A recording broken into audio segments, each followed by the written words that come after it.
Your brain is the most powerful weapon in the world. Once you put away your phones and your computers and all that we have nowadays, yeah, it's great. We're up to date.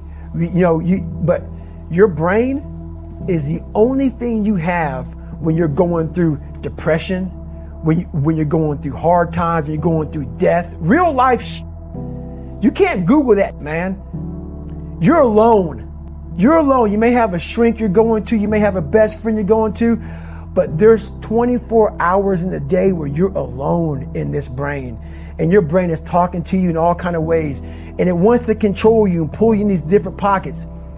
If you can't control your own brain and your brain controls you, you got to tell your brain where you want to go and how you want to go and how you want to get there. You got to control it. If not, it's over. What existed for me was, okay, man, how am I going to make this work? And all I knew back then was hard work. The only way anything gets accomplished. That's all I heard back in those days. You got to work hard. You got to work hard. I'm not getting I can't get this paragraph. I can't remember what the in this paragraph to pass this test to get in the military. Read again. Still not getting it. Read again. But if you're not getting it, write it out. And that's how I started learning. Okay, well, I got to write out everything I do. And then write it out again, and write it out again. And guess what happened? I got it. I can't swim. I'm negative buoyant. Go back again. I can't swim. Go back again. Go back again. Go back again. I got it. I realized if I keep going back and going back and going back until the just becomes, your mind will say, okay, we're going to figure it out. Because he is not going to stop.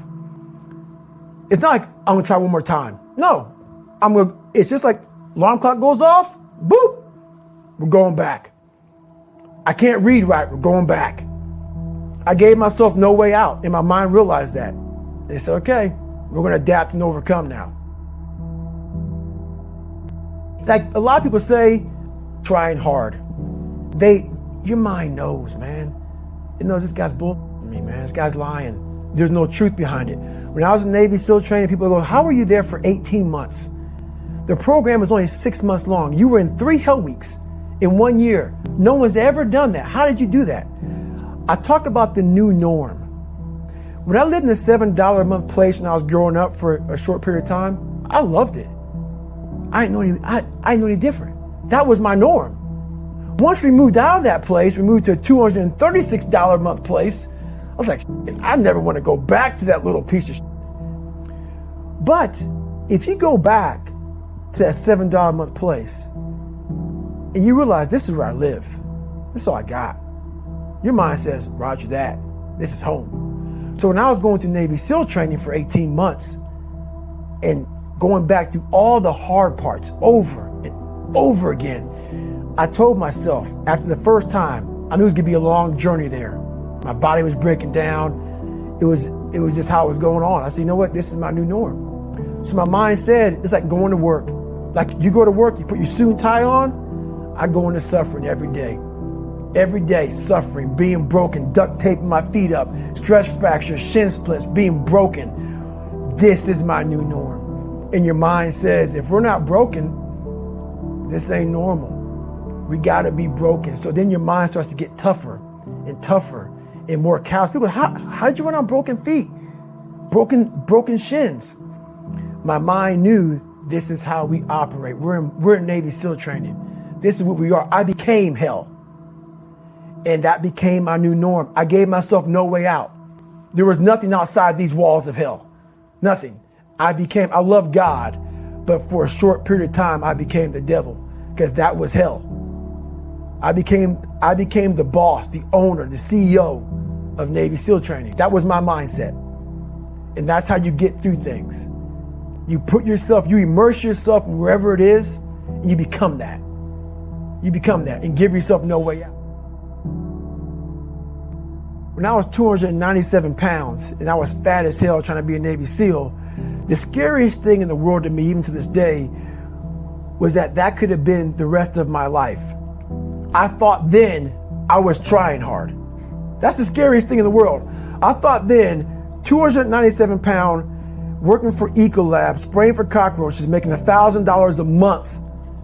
I thought that was me at my 100% potential. Come to find out, a few years later, I wasn't anywhere near that. 106 pounds less, graduate Navy SEAL training, went on to do all these other things. Looking back on that, that was me trying hard. That's why people got to understand what is in us. We have no idea until we start trying hard. And I mean really trying hard, where you're obsessed with, hey, this is my new norm. My new norm is that, wow, this isn't always fun. It's not always meant to be fun. And that's when you know you're trying hard. People hear my story and think this guy is sadistic. I realized how the brain works. I figured out how the brain works. I'm a scared kid, and that's what gives me so much power. I had no foundation, and I built this off of just researching the mind. The feeling you get is basically invincibility. You realize that you can't do it all the time. When you need to do it, I know I can go to a place that I can live in. And when you know that you can run on broken legs and you can do certain things that a lot of people can do, but they're not willing to do, this power, this sympathetic nervous system of fight or flight, and you're fighting, it gives you this charge of energy of when you're sitting there at 3:30, 4 o'clock in the morning and you're duct taping your feet up because they're broken, and you're doing it by yourself, and you're going through arguably one of the hardest training in the world. And these guys, most of them are healthy, and you're going through it broken, and you're already at a disadvantage, but you're still there. You can feed into that and tap into that for a lot of power. But if you look at it, well, I'm broken, man. Like, I'm not going to make it. But if you look at it as, man, I'm broken and I'm still here, and I'm fighting, and I'm going to find a way to get through this because I have no other place to go. It gives you a lot of power. When things start to suck really, really bad, my brain and a lot of people's brain, they don't go to your dad beating you up.